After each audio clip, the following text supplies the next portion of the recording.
கர்நாடக மாநிலம் பாவகடா பகுதியைச் சேர்ந்த பெண் ஒருவர் நிலத்தகராறு குறித்து புகார் அளிக்க டிஎஸ்பி அலுவலகம் சென்றுள்ளார். இந்த பெண்ணுக்கும் டிஎஸ்பி ராமச்சந்திரப்பா என்பவருக்கும் பழக்கம் ஏற்பட்டுள்ளது. விசாரணை என்ற பெயரில் ராமச்சந்திரப்பா செய்த சம்பவம் தான் மொத்த மாவட்டத்தையும் அதிர வைத்தது. அந்த பெண்ணிடமும் விசாரிக்க வேண்டும் என கூறிய ராமச்சந்திரப்பா அருகில் இருந்த கழிவறைக்கு அழைத்துச் சென்று பாலியல் தொந்தரவு கொடுத்துள்ளார். இதனை அங்கிருந்த நபர் ஒருவர் வீடியோ எடுத்து சமூக வலைதளங்களில் பதிவிட்டுள்ளார்.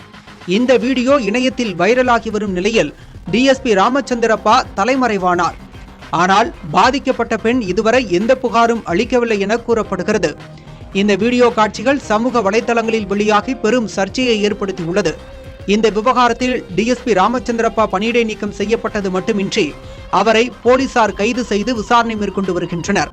இந்த சம்பவம் அரங்கேறியது கர்நாடக மாநில உள்துறை அமைச்சர் பரமேஸ்வராவின் சொந்த மாவட்டம் என்பது குறிப்பிடத்தக்கது.